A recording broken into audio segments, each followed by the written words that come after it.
Hi friends, எல்லோருக்கும் வணக்கம். எல்லோரும் எப்படி இருக்கீங்க? இன்றைக்கி விலாக் பார்த்திங்கன்னா மார்னிங் ஒரு 7 o'clockலேருந்து எடுக்க ஸ்டார்ட் பண்ணேன்.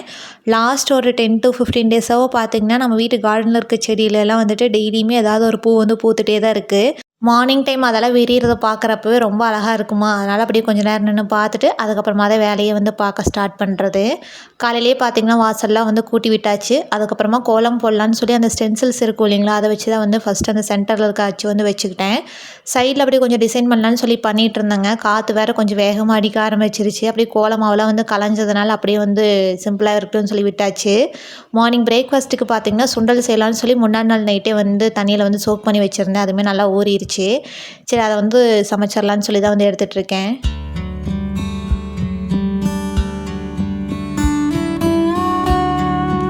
இப்போது ஊற வச்சுருக்க சுண்டலை நல்லா தண்ணியில் 2-3 டைம் வாஷ் பண்ணிவிட்டு இந்த மாதிரி குக்கரில் வந்து ஆட் பண்ணிக்கலாங்க. இப்போ அது கூடவே முழுகிற அளவுக்கு தண்ணி சேர்த்துட்டு கொஞ்சம் உப்பு சேர்த்து மூடி போட்டு வச்சு ஒரு 5 விசிலுக்கு வந்து நல்லா ப்ரெஷர் குக் பண்ணி எடுத்துக்கலாம். சுண்டல் வேகிறதுக்குள்ளே சுண்டலுக்கு தேவையான தாளிப்புக்கெல்லாம் பார்த்திங்கன்னா சைட் பை சைடு வந்து ரெடி பண்ணி எடுத்து வச்சாச்சுங்க. அடுத்தது பிரெட் டோஸ்ட் பண்ணுறதுக்கு மெயினாக பார்த்திங்கன்னா பட்டர் தேவைப்படும் இல்லைங்களா, அதுமாதிரி ஃப்ரிட்ஜில் தான் வந்து இருந்தது. அது ரூம் டெம்பரேச்சர் வரதுக்காக எடுத்து வெளியில் வச்சாச்சு. இப்போ பார்த்திங்கன்னா சுண்டல் நல்லா வெந்து வந்துருச்சு. அதை இந்த மாதிரி வடிகட்டியில் சேர்த்துட்டு நல்லா ஃபில்டர் பண்ணி வந்து எடுத்து வச்சுக்கலாம். அடுத்தது சுண்டல் தாளிக்கிறதுக்கு பார்த்திங்கன்னா இந்த மாதிரி ஒரு பேன் வச்சுக்கோங்க. அதில் 2 ஸ்பூன் ஆயில் ஆட் பண்ணிவிட்டு ஆஸ் யூஷுவல் எப்பவும் போல் தாளிப்பு தான். கடுகு, கடலைப்பருப்பு, உளுத்தப்பருப்பு இதெல்லாம் சேர்த்து நல்லா பொரிஞ்சதுக்கப்புறமா நான் பெரிய வெங்காயம், சின்ன வெங்காயம் ரெண்டுமே வந்து கட் பண்ணி வச்சுருக்கேன். அது கூடவே ஒரு பச்சை மிளகாய் பொடியை கட் பண்ணது, கொஞ்சமாக கருவேப்பிலை சேர்த்து உப்பு சேர்த்து இந்த மாதிரி நல்லா வதக்கி எடுத்துக்கலாங்க. இப்போ இது நல்லா வதங்கினதுக்கப்புறமா நம்ம வேக வச்சுருக்க சுண்டலை வந்து அது கூட ஆட் பண்ணிவிட்டு நம்ம மசாலாஸ்லாம் வந்து ஆட் பண்ணிக்கலாம். நான் வரமிளகாய் தூள், வீட்டில் அரைச்ச குழம்புத்தூள், கொஞ்சமாக மஞ்சள் தூள், உப்பு வந்து சேர்த்துருக்கேன். இதெல்லாம் அவங்கவுங்க காரத்துக்கு தகுந்த மாதிரி வந்து சேர்த்துக்கலாம். இப்போ மீடியம் டு லோ ஃப்ளேமில் வச்சு இந்த மாதிரி நல்லா கலந்து விட்டிங்கன்னா ஒரு 10 நிமிஷத்தில் வந்து சுண்டலில் அந்த மசாலாலாம் வந்து நல்லா கோட் ஆகிரும். இப்போ ஃபைனலாக பார்த்திங்கன்னா நான் 2 ஸ்பூன் தேங்காய் துருவல் வந்து சேர்த்துக்கிறேன். இது வந்து ஆப்ஷனல் தான், உங்களுக்கு தேவைப்பட்டால் வந்து சேர்த்துக்கோங்க, பிடிக்கல அப்படின்னா வந்து ஸ்கிப் பண்ணிக்கோங்க. இப்போ தேங்காயோட ஈரப்பதம் போனதுக்கப்புறமா ஃபைனலாக மல்லி இலை தூவி சர்வ் பண்ணிட்டோன்னா சுண்டல் ஃப்ரை வந்து ரெடி. இது செய்கிறதுமே ரொம்பவே சிம்பிள். கண்டிப்பாக நீங்களும் வந்து ட்ரை பண்ணி பாருங்கள். அடுத்ததாக பார்த்தீங்கன்னா பிரெட் டோஸ்ட்க்கு தேவையானதெல்லாம் வந்து 1 by 1 எடுத்து வைக்க ஸ்டார்ட் பண்ணிட்டேன். நான் இன்றைக்கி எடுத்துருக்கக்கூடிய பிரெட் பார்த்திங்கன்னா நம்ம டெய்லி வந்து யூஸ் பண்ணுவோம் இல்லைங்களா, அந்த பிரெட் தான். ஏன்னா இந்த பிரெட்டே பார்த்திங்கன்னா 2 பேக்கெட் கிட்ட வந்து சேர்ந்துருச்சுங்க. அதே வேஸ்ட் பண்ணணும்னு சொல்லி அதில் பிரெட் டோஸ்ட் போடலான்னு சொல்லி தான் வந்து எடுத்து வச்சுட்ருக்கேன். எங்கள் 2 பேர்த்துக்கு எவ்வளோ தேவையோ அவ்வளோ பிரெட்ஸை வந்து ஒரு பிளேட்டில் வந்து எடுத்து வச்சாச்சு. மேலே அப்ளை பண்ணுறதுக்கு பார்த்திங்கன்னா நான் ஃப்ரெஷ்ஷான பட்டர் வந்து எடுத்திருக்கேன். இந்த பட்டர் வந்துட்டு இந்த டைம் ஊருக்கு போயிருந்தோம் இல்லைங்களா, அங்கேருந்து வந்து எடுத்துகிட்டு வந்தது தான். ஒரு நைஃப் ஆர் ஸ்பூன் வச்சு இந்த மாதிரி நல்லா ஃப்ரண்ட் அண்ட் பேக் வந்து நல்லா பட்டர் வந்து அப்ளை பண்ணி எடுத்து வச்சுக்கலாம். அடுத்தது பிரெட் டோஸ்ட் ரெடி பண்ணுறதுக்கு இந்த மாதிரி தோசை தவா வந்து வச்சுக்கலாங்க. அதில் 1 ஸ்பூன் பட்டர் விட்டு இந்த மாதிரி நல்லா மெல்ட் ஆனதுக்கப்புறமா நம்ம ரெடி பண்ணி வச்சுருக்கக்கூடிய ப்ரெட்டை வந்து 1 by 1 மேலே வச்சுக்கலாம். நான் 2 பிரெட்டு வந்து வச்சுருக்கேன். ஏன்னா சென்டரில் வந்து கொஞ்சம் சுகர்லாம் வந்து வச்சேங்க. அந்த கிளிப்பிங்ஸ் வந்து எடுக்க மறந்துட்டேன், அதனால் வந்து இதில் காமிக்க முடியல. ஸோ சென்டரில் ஃபில்லிங்ஸ் பார்த்திங்கன்னா அவங்கவுங்களுக்கு என்ன வேணுமோ அதை வந்து வச்சுக்கலாம்.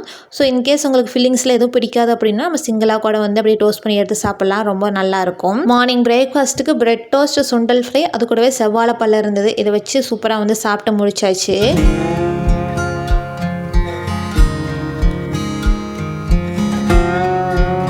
சாப்பிட்டுட்டு ஒரு 9 o'clock போல் ஹஸ்பண்ட்மா ஒர்க்குக்கு வந்து கிளம்பிட்டாங்க. அதுக்கப்புறமா எனக்குமே கொஞ்சம் வெசல்ஸ் எல்லாம் வாஷ் பண்ண வேண்டியது இருந்தது. அதெல்லாம் பண்ணி எடுத்து வச்சுட்டு ஆஸ் யூஷுவல் எப்பவும் போல் அந்த கொஞ்சம் க்ளீனிங் ஒர்க்கில் இருந்தது, அதெல்லாம் வந்து பண்ணியாச்சு. அடுத்தது முன்னாடி நாள் நைட்டு பார்த்திங்கன்னா கொஞ்சம் க்ராசரிஸில் பர்ச்சேஸ் பண்ணிட்டு வரதுக்காக சடனாக பார்த்திங்கன்னா கடைக்கு வந்து கிளம்பி போயிருந்தோம். அதெல்லாம் வாங்கிட்டு வந்தது அப்படியே தான் வந்து இருந்தது, எடுத்து வைக்கிற அளவுக்கு வந்து டைம் இல்லை. சரி, இன்றைக்கி எடுத்து வச்சிடலான்னு சொல்லி தான் வந்து எடுத்து வச்சுட்ருக்கேன். ஃப்ரீ டைம் இருக்கிறப்பவே என்னென்ன திங்ஸ் எல்லாம் தேவையோ அதெல்லாம் நோட் பண்ணி வச்சுட்டதுனால டக்குன்னு ஹஸ்பண்ட் கூப்பிட்ட உடனே வந்து கடைக்கு கிளம்பி போயாச்சு. நோட் பண்ணாமல் வச்சுருந்தோன்னு வச்சுக்கோங்களேன், என்னென்ன திங்ஸ் எல்லாம் வந்து தேவையில்லைன்னு சொல்லி யோசிச்சே பார்த்திங்கன்னா பாதி நேரம் போயிருக்கும். நீங்களும் ஃப்ரீயாக இருக்கிறப்போ ஒரு லிஸ்ட்டில் வந்து நோட் பண்ணி வச்சுக்கோங்க, எந்தெந்த திங்ஸ் எல்லாம் வந்து இருக்குது, என்னென்ன வாங்கணும் அப்படின்னு சொல்லிட்டு. அந்த மாதிரி முன்னாடியே நோட் பண்ணி வச்சிட்டோன்னா லாஸ்ட் மினிட்ல வந்து அந்த ஹரிபரி இல்லாமல் நம்ம ரிலாக்ஸாக வந்து லிஸ்ட்டை மட்டும் எடுத்துகிட்டு போய்க்கலாம். கண்டிப்பாக நீங்களும் இந்த டிப் வந்து ட்ரை பண்ணி பாருங்கள். அடுத்ததாக பார்த்திங்கன்னா ஃபஸ்ட்டு இந்த பாக்ஸில் ஸ்டோர் பண்ணக்கூடிய திங்ஸ் எல்லாம் வந்து எடுத்து வச்சலான்னு தான் வந்து எடுத்துகிட்டு இருக்கேன். அதுலேயுமே ஃபஸ்ட்டு ஆல்ரெடி நம்ம வாங்கி வச்ச திங்ஸ் எல்லாம் இருக்கும் இல்லைங்களா, பழசு, அதில் எடுத்து வெளியில் வச்சுட்டு அதுலேயுமே அந்த புதுசாக வாங்கின திங்ஸ் எல்லாம் வந்து ஸ்டோர் பண்ணுறதுக்கு முன்னாடி ஒரு ஹேண்ட் சாக் வச்சு இந்த மாதிரி 4 கார்னர் ஃபுல்லாக வந்து லைன் போட்டுக்கிறாங்க. அந்த மாதிரி போகிறதுனால எறும்பால் எதுவும் வராமல் இருக்கும். அடுத்தது இப்போ வாங்கிட்டு வந்த திங்ஸ் எல்லாம் எடுத்து உள்ளே அரேஞ்ச் பண்ணி வச்சாச்சுங்க. இப்போ காமிக்கிற சுகர் பாக்கெட் பார்த்திங்கன்னா நான் போன டைம் கிராசரிஸாக பர்ச்சேஸ் பண்ணப்போ வாங்கிட்டு வந்தது தான். அதுவுமே வந்து எல்லாம் ஒட்டுக்கா மிக்ஸ் ஆகாமல் இருக்கணுங்கிறதுக்காக என்ன பண்ணிட்டேன்னா இந்த மாதிரி மார்க்கர் வச்சு வந்து லைன் போட்டு விட்டுக்கிட்டேன். இந்த மாதிரி லைன் போடுறதுனால ஆல்ரெடி மார்க் பண்ணது பார்த்திங்கன்னா ஆல்ரெடி பழசு வந்து இருந்தது, லைன் போடாமல் புதுசாக இருக்கிறது வந்துட்டு இப்போ வாங்கிட்டு வந்ததுன்னு சொல்லி ஈஸியாக ஐடென்டிஃபை பண்ண ரொம்ப ஈஸியாக இருக்கும். சேம் இதே மாதிரி பார்த்தீங்கன்னா ஆல்ரெடி ஸ்டாக் வச்சுருக்கக்கூடிய கிராசரிஸ்லேயுமே வந்து லைன் போட்டு வந்து வச்சாச்சு. புதுசு வாங்கிட்டு வந்ததெல்லாம் அடி வச்சுட்டு பழசெல்லாம் பார்த்தீங்கன்னா மேலே வந்து வச்சோன்னா தான் நமக்கு எடுத்து யூஸ் பண்ணுறதுக்குமே ரொம்ப கம்ஃபர்டபுளாக இருக்கும்.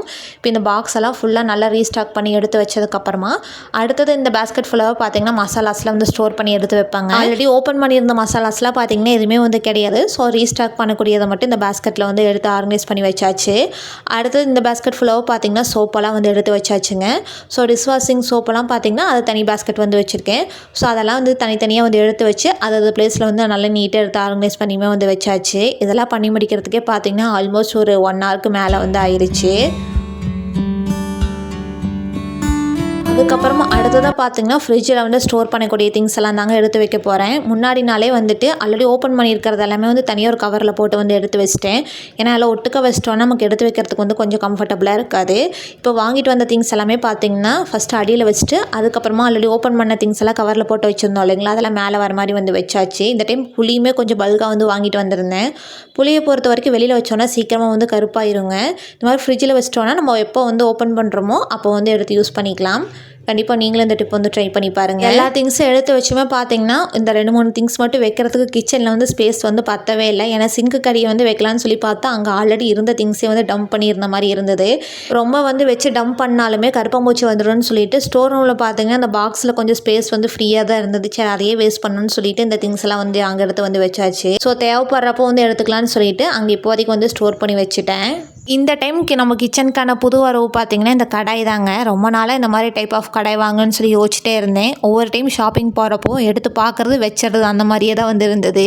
சரி இன்றைக்கி எப்படியாவது வாங்கிடலான்னு சொல்லி வாங்கிட்டு வந்தாச்சு. இதோட வெயிட்மே பார்த்திங்கன்னா நல்லாவே ஹெவியாகவே இருந்தது.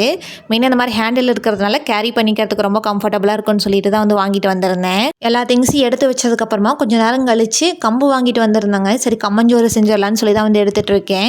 நீங்கள் பிகினர்ஸாக இருக்கீங்க, இதுக்கு முன்னாடி கம்மஞ்சோறு வந்து செஞ்சதில்லை அப்படின்னா இந்த வீடியோ வந்து உங்களுக்கு நல்லாவே யூஸ்ஃபுல்லாக இருக்கும். ஃபஸ்ட்டு இந்த கம்மஞ்சோறு செய்கிறதுக்கு இந்த மாதிரி மிக்சிங் பவுல் எடுத்துக்கோங்க. அதில் நான் இன்றைக்கி 2 டம்ளர் கம்பு வந்து எடுத்திருக்கேன். நம்ம வீட்டில் இருக்கக்கூடிய கப்பில் கூட மெஷர்மெண்ட்லாம் வந்து எடுத்துக்கலாம். நான் இன்றைக்கி எடுத்துருக்கக்கூடிய சைஸ் ஆஃப் டம்ளர் பார்த்திங்கன்னா இந்த மாதிரி தான் இருக்கும். நான் இதில் தான் 2 டம்ளர் கம்பு வந்து எடுத்திருக்கேன். நான் வாங்கினது பார்த்தீங்கன்னா ஆல்ரெடி உடச்சி வச்சுருந்த கம்பு, அதனால் நான் டேரெக்டாக வந்து அப்படியே வந்து ஆட் பண்ணிக்கிட்டேன். இன்கேஸ் நீங்கள் வாங்குறது வந்து முழு கம்பாக இருக்குது அப்படின்னா நல்லா க்ளீன் பண்ணிவிட்டு மிக்சியில் போட்டு ஒரு பல்ஸில் வந்து விட்டு எடுத்துக்கோங்க. இப்போ அதை ஒரு கப்பில் வந்து ஆட் பண்ணிவிட்டு இந்த மாதிரி தண்ணி பிடிச்சி ஒரு 1/2 அன் ஹவர் வந்து அப்படியே வந்து வச்சுருங்க. நீங்கள் எதுவுமே கை வச்சு மிக்ஸ் பண்ணாதீங்க. அடுத்தது இந்த மாதிரி குக்கரில் நான் 1 டம்ளர் கம்புக்கு 3 டம்ளர் தண்ணி வந்து எடுத்திருக்கேன். ஸோ நான் 2 டம்ளர் கம்புக்கு 6 டம்ளர் தண்ணி ரேஷியோ வந்து கரெக்டாக இருக்கும். இப்போ ஒரு 1/2 அன் ஹவர்லேயே பார்த்தீங்கன்னா அடி அந்த கம்பெல்லாம் வந்து செட்டில் ஆகிட்டு மேலே பார்த்தீங்கன்னா அந்த குறுநெல்லாம் இருக்கும் இல்லைங்களா, அதெல்லாம் மேலே வந்து இருக்குது. அது இந்த மாதிரி கை வச்சு மிக்ஸ் பண்ணாமல் மேலே இருக்கக்கூடிய அந்த தண்ணியை மட்டும் நல்லா ஃபில்டர் பண்ணி வந்து எடுத்துருங்க. ஏன்னா அப்போ தான் வந்து அந்த பொட்டெல்லாம் ரிமூவ் ஆகிட்டு நம்ம சாப்பிட வந்து நல்லாயிருக்கும். அதுக்காக தான். இப்போது நம்ம ஆஸ் யூஷுவல் எப்போது அந்த அரிசியில் கழுவோம் இல்லைங்களா, அந்த மாதிரி நல்லா 2-3 டைம் நல்லா வாஷ் பண்ணிவிட்டு ஒலை நல்லா கொதிச்சதுக்கப்புறமா நம்ம வாஷ் பண்ணி வச்சுருக்க கம்பு இருக்குது இல்லைங்களா, அதை இந்த மாதிரி வந்து சேர்த்துக்கோங்க. கம்பு சேர்த்து இந்த மாதிரி நல்லா கரண்டி வச்சு நல்லா மிக்ஸ் பண்ணி விட்டுக்கிட்டே இருங்க. ஏன்னா மிக்ஸ் பண்ணாமல் விட்டுட்டோன்னா அடி வந்து பிடிச்சிரும். மெயினாக அதுக்காக தான். இப்போ இந்த மாதிரி நல்லா கொதிச்சு வந்ததுக்கப்புறமா மூடி போட்டு வச்சு மீடியம் டு லோ ஃப்ளேமில் வச்சு ஒரு 4 விசிலுக்கு வந்து வச்சு எடுத்துக்கலாங்க. இப்போ நம்மளோட கம்மஞ்சோறு வந்து ரெடி. ஓப்பன் பண்ண உடனே பார்த்தீங்கன்னா கெட்டியாலாம் வந்து இருக்காதுங்க, லைட்டாக தண்ணி மாதிரி இருக்க மாதிரி தான் இருக்கும். இப்போ இந்த மாதிரி நல்லா கரண்டி வச்சு மிக்ஸ் பண்ணி விட்டு ஒரு 1 மணி நேரம் அப்படியே குக்கரோடையே வச்சிட்டோம் அப்படின்னா அந்த எக்ஸ்ட்ரா வாட்டர்லாம் வந்து அப்சர்வ் ஆகிட்டு நல்லா கெட்டியாகி வரும். அதுக்கப்புறமா நம்ம எடுத்து வந்து யூஸ் பண்ணிக்கலாம். இது செய்கிறதுமே வந்து ரொம்பவே சிம்பிளுங்க. கண்டிப்பாக நீங்களும் வந்து ட்ரை பண்ணி பாருங்கள். இதெல்லாம் ரெடி பண்ணி முடிக்கிறதுக்குள்ளேயே ஹஸ்பண்டுமே லஞ்சுக்கு வந்து வந்துட்டாங்க. கம்மஞ்சோறு செஞ்சுட்டு அதுக்கப்புறமா மதிய லஞ்ச் வந்து பண்ணிக்கலாம்னு சொல்லி யோசிச்சு வச்சுருந்தேன். இது ரெடி பண்ணதுனால இதுவே வந்து சாப்பிட்டுக்கலாம், நீ எக்ஸ்ட்ரா எந்த ஒரு இதுவுமே வந்து செய்ய வேண்டாம்னு சொல்லிட்டாங்க. அதனால் எனக்குமே பார்த்திங்கன்னா மதிய லஞ்ச் வந்து சமைக்கிற வேலை வந்து கம்மியாயிருச்சு. ரெடி பண்ணி வச்சுருந்த கம்பு சாப்பாடை ஒரு கப்பில் போட்டு நல்லா ஆறுனதுக்கப்புறமா அது கூடவே தயிர் உப்பெல்லாம் போட்டு நல்லா கரைச்சி மதிய லஞ்ச் பார்த்திங்கன்னா அப்படியே சிம்பிளாக வந்து ஃபினிஷ் பண்ணியாச்சு. கம்மங்கஞ்சிக்கு சைடிஷ்னு பார்த்திங்கன்னா சின்ன வெங்காயம், ஊறுகாய், பச்சை மாங்காய் இந்த மாதிரி எது வேணாலும் வச்சு சாப்பிட்லாம், ரொம்ப நல்லாயிருக்கும். எங்கள் 2 பேர்த்துக்கு பார்த்திங்கன்னா சின்ன வெங்காயம் மாங்காய் ஊறுகாய் ரொம்ப பிடிக்குங்கிறதுனால அதை வந்து வச்சு சாப்பிட்டோம். அதுக்கப்புறம் நம்ம ரெடி பண்ணி வச்சுருந்தோம் இல்லைங்களா கம்பு சாப்பாடு, அதுவுமே நல்லா வந்து கெட்டியாகிருச்சு. அது இந்த மாதிரி உருண்டை பிடிச்சி தண்ணியில் போட்டு வச்சிட்டோன்னா 2 நாளைக்கு வந்து யூஸ் பண்ணிக்கலாம். இது வந்து நம்ம கரைச்சும் கூட வந்து குடிச்சிக்கலாம். அப்படி இல்லைன்னா தேங்காய் சட்னி, கடலக்கொட்டை சட்னி இது மாதிரி வச்சு சாப்பிட்றதுக்குலாம் ரொம்பவே நல்லாயிருக்கும். நீங்களும் ட்ரை பண்ணி பார்த்துட்டு எப்படி இருக்குன்னு கமெண்ட் செக்ஷனில் வந்து ஷேர் பண்ணுங்கள். அதுக்கப்புறம் பார்த்திங்கன்னா வாஷிங் மிஷின் ஃபில்டருமே க்ளீன் பண்ணி ஒரு 1 மந்த்துக்கு மேலே ஆயிடுச்சுங்க. சரி அதெல்லாம் க்ளீன் பண்ணலான்னு சொல்லி தான் வந்து எடுத்துகிட்டு இருக்கேன். என்னோடது பார்த்திங்கன்னா டாப் லோட் வாஷிங் மிஷினுங்க. அதில் ஃபில்டர் பார்த்திங்கன்னா இந்த அந்த மாதிரி தான் வந்து கொடுத்துருப்பாங்க. தெரிஞ்சிருந்தால் ஓகே, தெரியாதவங்களுக்கு வந்து இது யூஸ்ஃபுல்லாக இருக்கும்னு சொல்லி நினைக்கிறேன். அதை இந்த மாதிரி சைடில் வந்து ஓப்பன் பண்ணிங்க அப்படின்னா அதுக்குள்ளே வந்துட்டு இந்த மாதிரி ஒரு நெட் மாதிரி வந்து கொடுத்துருப்பாங்க. இதில் தான் வந்து நம்ம அந்த ட்ரெஸ்ஸில் இருக்கக்கூடிய அந்த டஸ்ட்டெல்லாம் வந்து கலெக்ட் ஆகி இருக்கும். இந்த ஃபில்டரை வந்துட்டு 15 days ஒன்ஸ் அப்படி இல்லைன்னா மந்த்லி ஒன்ஸ் பார்த்திங்கன்னா கம்பல்சரி க்ளீன் பண்ணி ஆகணுங்க. ஏன்னா க்ளீன் பண்ணால் மட்டும்தான் வாஷிங் மிஷின் வந்து நல்லா நீட்டாக வந்து மெயின்டைன் ஆகும். இப்போ உள்ளே இருக்கக்கூடிய டஸ்ட்டெல்லாம் நல்லா ரிமூவ் பண்ணதுக்கப்புறமா அந்த நெட் இருக்குது இல்லைங்களா, அதை அப்படியே உள்பக்கமாக வந்து வச்சு அந்த லிட்டை வந்து க்ளோஸ் பண்ணிவிட்டு சைடில் வந்து ஃபிக்ஸ் பண்ணிட்டோம் அப்படின்னா மிஷின் ஃபில்டர் வந்து க்ளீன் பண்ணியாச்சு. இது பண்ணுறதுமே ரொம்பவே சிம்பிளுங்க. இதுக்கான டைம் பார்த்திங்கன்னா ஒரு 10 நிமிஷம் தான் ஆகும். மிஷின் ட்ரம்மெல்லாம் கூட ஆட்டோமேட்டிக்காக வந்து க்ளீன் பண்ணுற ஆப்ஷன் வந்து இருக்குங்க. இந்த மாதிரி ஃபில்டர்லாம் பார்த்திங்கன்னா நம்ம கையில் பண்ணால் மட்டும்தான் கொஞ்சம் கரெக்டாக வந்து வரும். இப்போ கம்பு சாப்பாடு செஞ்ச அந்த குக்கருமே வந்து ஒரு 1/2 hour மேலே நல்லா வந்து ஊறிடுச்சு. அதை மேலே வாஷ் பண்ணி எடுத்து வச்சுட்டு சிங்க்மே பார்த்திங்கன்னா கொஞ்சம் மெஸ்ஸியாக இருந்த மாதிரி இருந்தது. அதையுமே கையோட வந்து வாஷ் பண்ணி விட்டாச்சு. டெய்லி ஒன்ஸ் பார்த்திங்கன்னா கம்பல்சரி வந்து டைம் இருக்கிறப்போ வந்து சிங்க்கெல்லாம் வந்து வாஷ் பண்ணி விட்டுருவாங்க. அந்த மாதிரி வாஷ் பண்ணி விட்டால் தான் அந்த கருப்பாம்பூச்சியெல்லாம் பார்த்திங்கன்னா வராமல் இருக்குது. இதெல்லாம் பண்ணிவிட்டு கொஞ்சம் நேரம் வந்து ரெஸ்ட்டு தான். அதுக்கப்புறம் ஒரு 4 மணிக்கு மேலே பார்த்திங்கன்னா கொஞ்சம் செடிக்கெலாம் தண்ணி ஊற்ற வேண்டியது இருந்தது. ஊற்றிட்டு ஹஸ்பண்டுமே காஃபியில் எதுவும் வேண்டான்னு சொல்லிட்டாங்க. எனக்கு மட்டுங்கிறதுனால மார்னிங் வாங்கி வச்சுருந்த பால் பார்த்திங்கன்னா அப்படியே இருந்தது. சரி ஹார்லிக்ஸ் போட்டுக்கலான்னு சொல்லி எனக்கு மட்டும் பார்த்திங்கன்னா ஹார்லிக்ஸ் வந்து ரெடி பண்ணியாச்சு.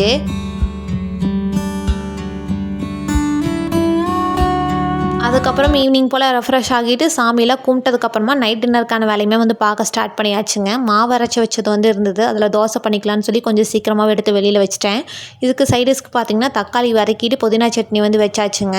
ஒரு 7:30க்கு மேலே பார்த்திங்கன்னா தோசை ரெடி பண்ணி நல்லா சூப்பராக வந்து என்ஜாய் பண்ணி சாப்பிட்டாச்சு. இது கூடவே ஒரே ஒரு எக் மட்டும் வந்து பாயில் பண்ணி எடுத்துக்கிட்டேன். ஓகே ஃப்ரெண்ட்ஸ், உங்களுக்கு இந்த வீடியோ ரொம்ப பிடிச்சிருக்குன்னு சொல்லி நினைக்கிறேன். உங்களுக்கு இந்த வீடியோ பிடிச்சிருந்த வீடியோக்கு ஒரு லைக் கொடுங்க. மறக்காமல் சேனலை சப்ஸ்கிரைப் பண்ணிக்கோங்க. உங்களை அடுத்தது இன்னொரு vlogல வந்து நெக்ஸ்ட் வீக் மீட் பண்ணுறேன். தேங்க்ஸ் ஃபார் வாட்சிங்.